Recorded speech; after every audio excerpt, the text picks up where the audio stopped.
When you have an informed opinion on any topic, then let your voice be heard. That is what we do on Express Yourself.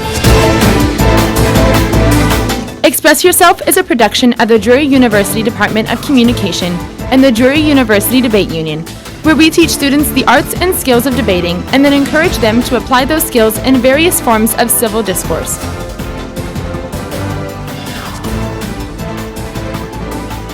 Austin Cassidy from Nixa, Missouri. Austin is a junior studying communication. His career goal is to be a business leader. His favorite speaker of all time is Donald Trump. Alexander Long, a senior from Mount Vernon, Missouri. Studying psychology, Andrew hopes to be a lawyer one day, and his favorite public speaker of all time in psychology is Ronald Reagan. Kendall Stockard, a freshman studying French and marketing from Kansas City, Missouri. Kendall plans on going into nonprofit marketing. Her favorite speaker is Jimmy Fallon.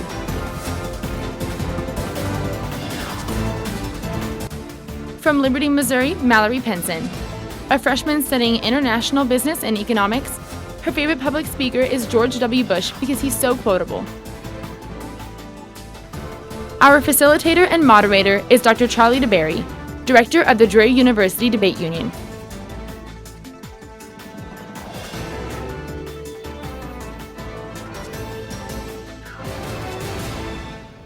And now, here's Charlie. Welcome to the program. Thank you very much. In this show, we are discussing genetically modified organisms. Scientists have claimed that the ability to genetically modify plants is one of the most beneficial breakthroughs in the last century, yet many people argue vehemently that genetic engineering is harmful, and they argue it they're very vocal in their arguments against it. So let's go straight to our panelists and find out what we can about genetically engineered food or genetically modified organisms. So Mallory, explain a couple of problems you have with genetic modification. Well, most genetically modified organisms are detrimental in two ways. So firstly, we have to take a look at what happens to the animals. Now, if we look at the animals, there's a few different things that happen. When you genetically modify organisms before they go out into production, that can cause a few things for the animals themselves. This means that the animals have not been killed, they have not been butchered for sake of being put in as a food product. So this can be detrimental to their organisms. It significantly decreases their gastrointestinal system, which is obviously really bad because we're going to be eating that, which is detrimental to them. But there's also numerous downsides as far as humans goes. For humans that have allergies, many of the modifications that they put in these animals are severely detrimental to humans with allergies. Specifically, if you are to genetically modify chickens, there is a 85% chance that the human will contract some sort of allergy to that genetically modified organism. And furthermore, if we are taking a look at plants and not just genetically modified food, we have to realize that cross-pollination never stops. So once they start to genetically modify these plants and use them for those purposes, it will not stop at all. It continues on and on for years to come. Okay, Mallory, thank you. Alex, what can you add to that? Well, there have been multiple studies on GMOs, some of which have used rats in the examples, and they have were fed GMOs and then had tumors grow in their brains afterwards, opposed to the rats who had non-GMOs without those tumors. With pigs, studies have been done, and they had inflamed stomachs when they ate the GMOs. In Europe, several places have declined to use GMOs and banned them outright because the harms they can create, just as Mallory pointed out. So, well, Austin, there are a lot of people argue for the benefits. So why don't you tell us some of the benefits, if you know some, of using them? Definitely. A lot of the benefits that come from using GMOs come from an increased, food production, which would allow a lot of people to be fed who are currently starving. With increased food production, it'll lead to a higher population. People will be happier. And a lot of studies I found that said that GMOs were harmful were not necessarily peer-reviewed journals. And most peer-reviewed journals I found also stated that they didn't really find these horrible things that GMOs are causing. So there's a huge debate about whether or not it causes these problems, and if it can help solve starving people among the world, then I think it's an absolute thing we need to do. All right. Kendall, where do you stand on this? Of course. I also believe that genetically modified organisms do not have as many harms as people claim they do. At the same time, I don't see there a problem in labeling genetically modified organisms. That I don't think that harms the companies that have these in their foods. But it also isn't like the genetically modified organisms aren't bad either, especially when you consider that there were several Italian scientists who conducted about 83 amounts of studies, and then they found that GMOs were safe in all of those. So when you have that many studies and all of these studies find that GMOs are safe and they're done by non-biased scientists in different countries around the world and they're all showing that GMOs are safe, then there really shouldn't be a reason not to have them when you're seeing that it can help solve poverty and make sure that you have enough food production to feed the world. Well, if that is all true, then does anyone know why there's been some European ban? Alex, do you know? I mean, you cited a couple. Absolutely. I assume it's probably because of the things Mallory pointed out and I pointed out about cross-pollination, the harmful studies that's been on animals, the allergies, etc. Actually, when you look at those countries, they had a partial ban on genetically modified organisms. So basically that is things like you can't genetically modify them so that you can put chemicals on them and that they are not susceptible to chemicals. What we're talking about, but that still allows for genetically modified food with the hormone-wise, such as salmon was just approved by the FDA to be genetically modified with their hormones so that they can grow quicker and to grow larger sizes so they can feed more people with less food required to feed them, so it isn't as harmful to the environment, and it's easier and to feed the world. And so when you look at these countries that partially ban genetically modified organisms, they're banning the chemicals that are being used. They're not banning the food themselves. Okay, Mallory.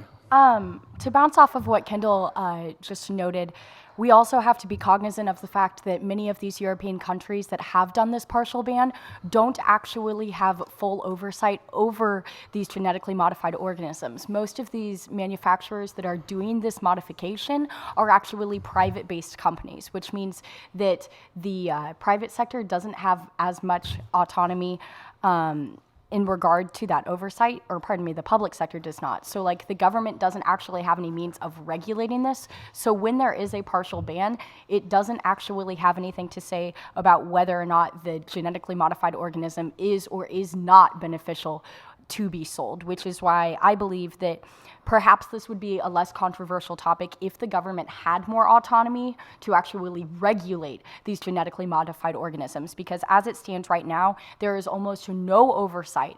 And this is really problematic because this means that cross-pollination can continue to happen, and it means that these animals, such as the instances that Alex cited, can continue to happen, which I think is the main issue that I see in genetically modified organisms. All right. Well, now Canada takes the position that it has fairly strong oversight over their products that are genetically modified. They rely on up to 15 years of research before they will approve based on their agricultural board. However, they rely totally on the industry to provide the research for the documentation. And that's the issue that I'm stating. And that's why I brought up these close to 1,800 studies that they conducted that were conducted by non-partial scientists. They conducted it by scientists all around the world, and they were in countries that that had partial bans on genetically modified organisms, and there are countries that didn't have bans at all. When they did these studies, because they did so many different ones, they were able to get a more conclusive conclusion on this about them not being harmful. All right, I want to ask kind of an off the wall question here. We have in the past had products come to market that we couldn't find anything wrong with, and so we used them extensively, Austin, would you want to comment on kind of perhaps maybe the problem is it might take a long time for us to know if there's any harm. Would you comment on that before we begin to wrap it up here? Well, definitely. One thing way back when, or not too far back, but the American government, sanctioned the use of DDT in a lot of, for almost everything. They would spray it on almost anything, and a lot of the propaganda had to do with you could spray it on food and then you eat it right after you sprayed it and it's fine. But, they're fogging neighborhoods and all that. So we definitely have to be careful about, what is government sanctioned, because we have to be sure that, if a government sanctions something as safe, it doesn't actually necessarily mean it's 100% safe. And so I think we definitely need to base all of our knowledge, all of our decisions on research, and be able to conclude whether or not that GMOs are harmful or not. Okay, so it could take a long time before we actually know one way or the other. Until then, I guess I'll ask you to kind of wrap it up. I want to underscore one thing, though. There was something brought out that I think is very important, and that is that production does increase significantly when you have these crops that are either drought resistant, pest resistant, or in many cases, obviously they create them so that they can be sprayed for weeds and so forth. But so they produce a lot more food in a world that is demanding a lot more food. So you do have their upside. Their downside is questionable. So I'll ask you where you think, do you think that it is something you're concerned about? Do you think it's something that we'll eventually find out is okay? Or just give me your final thought on it and we'll wrap this up. Start with you. My final thought is I think that given with plenty of research and knowledge on the subject, such as getting unbiased sources and people to conduct these studies and to conclude whether or not certain GMOs are good or certain GMOs are bad and label them accordingly, I think that is the direction we need to go. And I think GMOs will eventually be a great thing and are a great thing that scientists have been using within the last 100 years to help, end starvation and hunger in impoverished areas. So. Yeah. And Alex, you said it's been going on for a while. It has been. But it was interesting how Kendall pointed out that there's a lot of studies and scientists that say it's actually a good thing, when on the other hand, there's a lot of scientists that are coming out that are saying, we don't really approve this needs more study, we need to do more to it before we put it in our bodies and animals' bodies that we end up eating. So I think the final thought would be that it needs to be studied more before we consume it and possibly are hurting ourselves. All right, Mallory.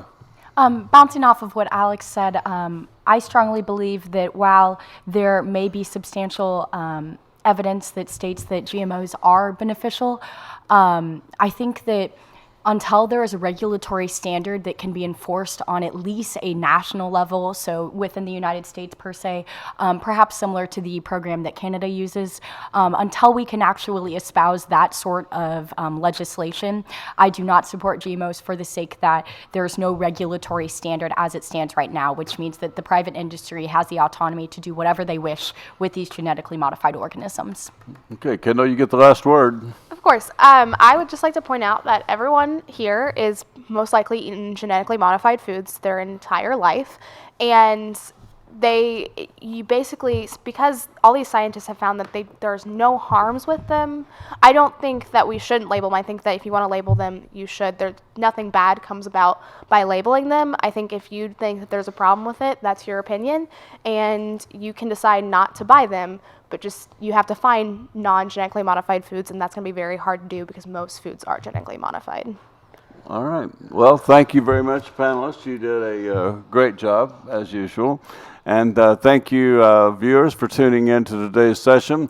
If you would like to see more examples of Express Yourself, you can go to drury.edu/debate and look for Express Yourself. And remember, the next time you have a difference of opinion on any given topic, keep emotions out of it, stick to the facts, and never make it personal. And then when you're ready, you can express yourself. Thank you again, and we'll see you next time.